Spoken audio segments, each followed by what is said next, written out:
अस्सलाम वालेकुम, welcome back to my channel Taraf Khan vlogs. I hope मेरी यूट्यूब फैमिली बिल्कुल ठीक ठाक होगी और अल्लाह का शुक्र है मैं भी बिल्कुल ठीक हूँ। और 2 दिन के बाद आप लोगों से मुलाकात हो रही है। आई एम सॉरी, आप लोग बार बार कह रहे होते हैं कि आप ही प्लीज़ रोज़ व्लॉग बनाया करें, और कुछ सब्सक्राइबर्स तो इतना प्यार करते हैं कि वो बार बार कह रहे होते हैं कि प्लीज़ थोड़ा सा लंबा व्लॉग बना लिया करें। लेकिन यार बहुत मुश्किल हो जाता है लंबा व्लॉग बनाना। इतनी ज़्यादा गर्मी में घर के इतने ज़्यादा कामों के साथ मैं इतना ही व्लॉग बना लेती हूँ, तो मुझे लगता है यार बस ये बहुत है। थोड़ा सा मौसम बेहतर होने दें, फिर कोशिश करूँगी कि थोड़ा सा लंबा व्लॉग बनाया करूँ। अभी मेरे बच्चों के स्कूल कॉलेज ऑफ जा रहे हैं। 24 अगस्त से इनके स्कूल कॉलेज ओपन होने हैं, तो तब तक मैं अपना नाश्ता बहुत सुकून से करती हूँ। अव्वल तो मैं नाश्ता करती नहीं हूँ, लेकिन जब मैं डाइट पर होती हूँ तो फिर मैं नाश्ता लाजमी करती हूँ। तो मैंने आप लोगों से शेयर किया था ना कि आजकल मैंने फिर से अपनी डाइट शुरू की हुई है। डाइट प्लान आप लोगों के साथ शेयर इसलिए नहीं कर रही हूँ कि पहले मैं ख़ुद को तो चेक कर लूँ, 1 महीना मुझे दें। अगर मैं कंसिस्टेंट रहती हूँ तो फिर मैं आप लोगों के साथ शेयर करूँगी, क्योंकि फिर ऐसे अच्छा नहीं लगता मैं आप लोगों के साथ शेयर कर दूँ, ख़ुद पे मैं करना छोड़ दूँ, फिर ना मैं आपको मोटिवेशन दे सकूँगी और मेरे अंदर तो मोटिवेशन होगी ही नहीं। तो पहले ज़रा मुझे 1 महीना इसको लेकर चलने दें। अगर मुझे लगा कि मैं इसको सस्टेन कर पा रही हूँ, फिर इंशाल्लाह आप लोगों के साथ भी शेयर करूँगी। आज जब मैं अपने व्लॉग का वॉइस ओवर करने के लिए बैठी ना, तो एक बात थी जो बार बार मेरे दिमाग में आ रही थी, और मैंने सोचा था कि आज मैंने व्लॉग में आप लोगों से ये बात ज़रूर करनी है। कहते हैं कि औरत ही औरत की दुश्मन होती है। आपको कहाँ तक ये बात ठीक लगती है? क्या आपको लगता है कि वाकई औरत ही औरत की दुश्मन होती है? मुझे ज़रूर कमेंट्स में अपनी राय से आगाह कीजिएगा। मैं अपनी राय अगर इस बारे में आपको बताऊं तो मैं कहती हूँ हाँ, ये बिल्कुल ठीक है, औरत ही औरत की दुश्मन है। औरतों को ना एक बहुत गंदी आदत होती है जज करने की। एक औरत दूसरे को जज बहुत ज़्यादा करती है, और ये आदत मोस्टली औरतों में होती है। बल्कि सच बताऊं तो 100% में से 92% औरतों को ये आदत होती है। अब ये जजमेंट पता है ये किस तरह से करती हैं औरतें? फ़र्ज़ करें एक माँ है और उसके बच्चे थोड़े से शरारती हैं, तो फ़ौरन ही दूसरी औरतें जजमेंट स्टार्ट कर देंगी कि इसने तो कोई तरबियत ही नहीं की, इसको तो बच्चे पालने ही नहीं आते, इसको तो तमीज़ तहज़ीब ही नहीं सिखाई अपने बच्चों को।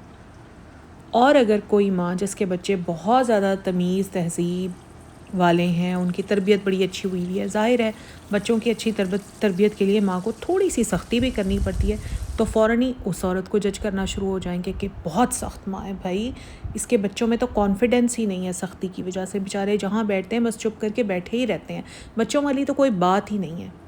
अगर कोई औरत अपनी सेल्फ़ केयर करे, हाउसवाइफ है, अपनी सेल्फ़ केयर करती है, अपना ख्याल रखती है, घर में तैयार होकर रहती है, उस पर भी एतराज़ है कि शौहर तो सारा दिन नौकरी पर होता है, ये सारा दिन किसके लिए तैयार होती है। और अगर कोई औरत सिंपल रहती है तो उसका जीना ये कहकर मुश्किल किया जाता है कि इसको तो एहसास ही नहीं है अपना, इसको तो ना कपड़े बदलने की तमीज़ है, ना इसे तैयार होने की तहज़ीब है, माँ ने कुछ सिखाया ही नहीं है। अगर किसी औरत का वज़न ज़्यादा है तो बाकी औरतें उसको उसके वज़न को लेकर उसको जज करती हैं और कहती हैं घर में बैठी बैठी भैंस बन गई है, इसको तो अपनी सेहत का ख्याल ही नहीं है, पता नहीं इसका मियाँ इसको मुंह कैसे लगाता है। और अगर कोई औरत पतली है तो फिर इस बात पर भी जजमेंटल हो जाती हैं, और बाकायदा उस औरत को कहा जाता है कि तुम्हें बीबी अपनी सेहत का ख्याल नहीं है, इतनी पतली औरतों को शौहर पसंद नहीं करते। होता है ना इस तरह? आप लोग बताइएगा मुझे कमेंट्स में ज़रूर। इसी तरह अगर कोई औरत काम करती है, जॉब करती है, तो इस बात पर भी उसको टोका जाता है, बातें बनाई जाती हैं कि हाँ, घर के कामों से बचने के लिए इसने जॉब कर ली है। और अगर कोई औरत बाहर जॉब नहीं करती, घर में रहकर काम करती है, घर के काम करती है, हाउसवाइफ है, तो इस बात पर भी उसको टोका जाता है कि तुम करती ही क्या हो। पता नहीं हम औरतें एक दूसरे को जज करना कब बंद करेंगी। असल में हर औरत चाहे वो अमीर है, गरीब है, मोटी है, पतली है, जॉब ओरिएंटेड है या हाउसवाइफ है, हर औरत अपने अंदर एक जंग लड़ रही होती है जिसका हमें पता नहीं होता, लेकिन जंग हर औरत लड़ रही होती है किसी ना किसी चीज़ से। कोई ना कोई चीज़ होती है जिससे वो सफ़र कर रही होती है। किसी की भी ज़िंदगी 100% परफेक्ट नहीं होती। हम औरतों को ये चाहिए कि हम एक दूसरे की ताकत बने, ना कि हम एक दूसरे की ही दुश्मन बन जाएं। एक दूसरे को नीचा दिखाने की बजाय अगर हम एक दूसरे को एक हौसले का जुमला बोलना शुरू कर दें ना, तो हम एक दूसरे की ज़िंदगी में बहुत ज़्यादा पॉजिटिविटी पैदा कर देंगे। तो यहाँ पर जनाब हमारा खाना यानी लंच बनकर हो गया है तैयार, और आज मुझे समझ नहीं आ रहा था क्या बनाऊँ। तो मैंने सोचा चलो कुछ अलग ट्राई करते हैं। मैंने ना 3 दिन पहले कच्चे कीमे के कबाब बनाकर, बल्कि ये कहें कि तवा कबाब होते हैं ना, वो जो छोटे छोटे बनाते हैं जो कच्चे कीमे से बनते हैं, मैंने वो बनाकर फ्रीज़ किए थे। तो मैंने सोचा उनको यूटिलाइज़ करती हूँ और साथ में राइस बना लेती हूँ। अच्छा, जब मैं राइस बनाने लगी तो मैंने सोचा वाई नॉट तहारी, और तहारी बहुत मज़े की बनती है, बस आपको बनानी आनी चाहिए। तो मैंने बनाई तहारी, और साथ में मैंने जो तवा कबाब हैं मैंने उनको कुछ अलग ही तरीके से बनाया। नंबर 1, मैंने उनको तवे पर नहीं बनाया, मैंने उनको कढ़ाई में बनाया। जैसे कि प्रीवियसली आप देखिएगा सारा प्रोसेस मैं आपको दिखाती तो आ रही थी, ठीक है। फिर एंड में मैंने उस पर शिमला मिर्च और जो अनियन रिंग्स होते हैं वो डाल दिए थे। लेकिन मैंने इन कबाबों को ना थोड़ा सा चाइनीज़ टच दिया है। वो सारा प्रोसेस मैंने आप लोगों को दिखा दिया है वीडियो में। अगर आपने नहीं देखा तो थोड़ा सा रिवाइंड कर लें, दोबारा से देख लीजिएगा। और ये इतने मज़े के बने थे, इतने मज़े के बने थे कि मैं आपको क्या बताऊं। काफ़ी अरसे के बाद मैंने कुछ अलग सा बनाया था, तो बच्चों को बड़ा अच्छा लगा। हस्बैंड तो वैसे मेरे कुछ भी खा लेते हैं, बच्चे लेकिन मेरे बहुत तंग करते हैं खाने के मामले में। तो आज मैंने इस तरह से बनाया ना, तो बच्चों को भी काफ़ी अच्छा लगा। तो अभी मैं यहाँ पर अपने हस्बैंड के सूट श्रिंक कर रही हूँ, जो मैं सफ़ायर से लेकर आई थी। मैंने आप लोगों के साथ शेयर भी किए थे, तो यहाँ पर मैं वो श्रिंक कर रही हूँ। साथ में जो तरफ का सूट जो अम्मी ने गिफ्ट किया था ना, मैंने आप लोगों के साथ pink suit, T pink colour का सूट था, मैंने आप लोगों के साथ शेयर किया था। तो वो भी अब तक मैंने स्टिच होने के लिए नहीं दिया। यार मैं पता है कपड़े ले आती हूँ, मुझसे स्टिच नहीं करवाए जाते हैं। मुझे इतना कोई अज़ाब पड़ता है ना कपड़े स्टिच करवाना, मुझे बहुत बुरा लगता है। और आप लोग बताइएगा किस किस को बुरा लगता है। मैं ले आती हूँ, मुझे ख़रीदने का बहुत शौक़ है, स्टिच भी करवा लेती हूँ। मतलब अभी भी मेरी वार्डरोब में कोई ऐसा सूट नहीं है जो अभी अनस्टिच्ड पड़ा हो, लेकिन मैं टाइम बहुत लगाती हूँ स्टिच करवाने में। मतलब मैं ले आती हूँ 15-15, 20-20 दिन कपड़े पड़े रहते हैं, और फिर अचानक से मुझे याद आता है कि ओहो अब बस स्टिच कराना ही कराना है। तो अक्सर तो ऐसे होता है कि पिछले सीज़न में ऐसे हुआ था कि 3-3, 4-4 सूट थे जो रखे ही रह गए थे, और फिर अगले सीज़न में आकर मैंने सिलवाए थे। तो मैं हूँ बस सिलवाने के मामले में ना थोड़ी सी मैं सोचती हूँ। आप लोग बताइएगा कि आप लोगों में से किस किस को ये कपड़े ना सिलवाने की सुस्ती चढ़ी होती है।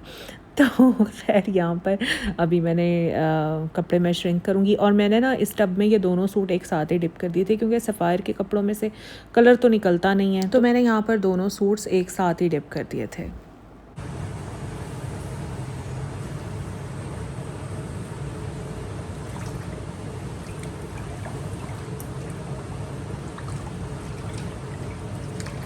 इस्लामाबाद में तो परसों बहुत तेज़ बारिश हुई है।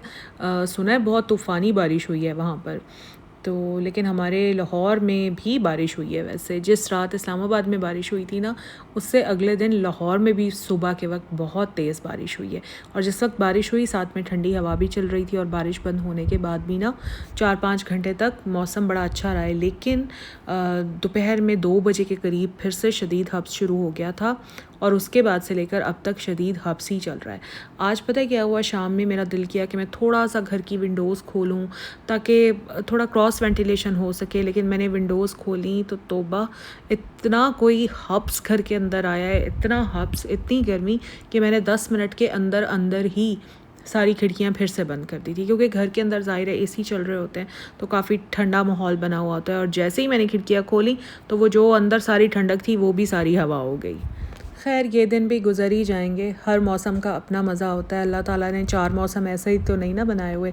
और हम अल्हम्दुलिल्लाह इतने खुश नसीब हैं कि अल्लाह ताला ने हमें वो चारों मौसम देखने को दिए हैं। हम गर्मी भी देखते हैं, हम सर्दी भी देखते हैं, हम बहार भी देखते हैं, हम ख़ज़ां भी देखते हैं। तो जब मैं अक्सर ये मौसमों की या हब्स की या गर्मी की या सर्दी की बात कर रही होती हूँ, तो मैं नाशुक्री नहीं कर रही होती, बस मौसम का हाल अहवाल आप लोगों के साथ कर रही होती हूँ। बाकी हम तो खुश नसीब लोग हैं कि हमें अल्लाह ताला ने चारों मौसम देखने को दिए हैं। देखें, गर्मी आती है तो हमें आम मिल जाते हैं, अपने मुल्क के आम मिलते हैं। ये अलग बात है कि अच्छा आम बाहर भेज दिया जाता है, लेकिन हमारा जो बचा खुचा आम है वो भी बाकी सारे मुल्कों से बहुत बेहतरीन आम है। और जिसमें मुल्तान के आम तो भाई उन जैसे तो आम ही नहीं है ना। अच्छा, वैसे मेरा फेवरेट आम जो है ना वो अनवर एटॉल है। आप लोग बताइएगा आपका फेवरेट आम कौन सा है। मुझे अनवर एटॉल बहुत ज़्यादा पसंद है। और जब भी गर्मी आती है ना तो मेरा यही होता है कि मेरे हस्बैंड जब जाते हैं ना आम लेने के लिए, तो हमारे घर में चौंसा भी आता है हमारे घर में, सिंदड़ी भी आता है और हमारे घर में अनवर अटॉल भी आता है। अनवर अटॉल मैं खाती हूँ, सिंदड़ी मेरे हस्बैंड खाते हैं और चौंसा मेरे बच्चे खाते हैं। वैसे मेरी बेटी तो आम खाती नहीं है, मेरा बेटा आम खाता है तो वो चौंसा खाता है। तरब को बिल्कुल भी आम पसंद नहीं है। मतलब होता है ना कि कभी मैं उसको दे दूँ कि चख ही लो, वो चखती भी नहीं है। तो बहरहाल बस ये अपनी अपनी पसंद होती है। तरफ पीच बहुत शौक़ से खाती है, उसको ग्रेप्स पसंद हैं, उसको लीची, चेरी ये वाले फ्रूट्स ज़्यादा पसंद है। और मुझे जो मेरा मोस्ट फेवरेट फ्रूट है ना वो चेरी है। मुझे चेरी बहुत पसंद है। और आम का ये आम मुझे बहुत पसंद है, लेकिन इतना ज़्यादा नहीं पसंद कि अगर घर में आ गया तो बस मैं खा रही हूँ। चेरी मुझे इतनी पसंद है कि अगर घर में आ गई है तो फिर मैं चेरी खाती ही रहती हूँ। मुझे चेरी इतनी ज़्यादा पसंद है।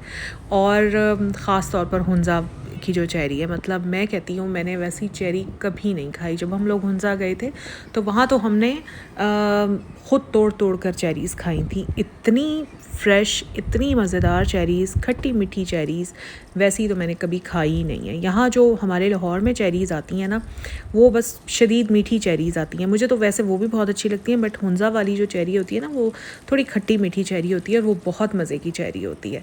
तो यहाँ पर मैंने आपको कहा था कि तरब का सूट वो भी मैंने आज श्रिंक करना है, तो जी जनाब इस सूट की भी बारी आ गई है। बस इसको श्रिंक करेंगे और फिर ये भी मैं स्टिच होने के लिए देकर आऊँगी।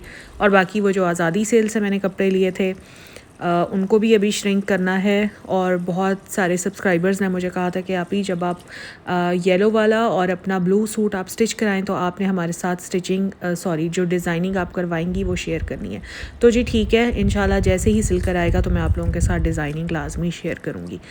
तो बस यही मेरा आज का व्लॉग था। आई होप आप लोगों को अच्छा लगा होगा। अच्छा लगा है तो लाइक कर दीजिएगा, चैनल पर फर्स्ट टाइम आए तो सब्सक्राइब कर दीजिएगा और फ्रेंड्स एंड फैमिली के साथ प्लीज़ शेयर भी ज़रूर कीजिएगा। मिलूँगी मैं आपसे नेक्स्ट व्लॉग में, तब तक अपना ख्याल रखिए। अल्लाह हाफ़िज़, फ़ी अमानिल्लाह।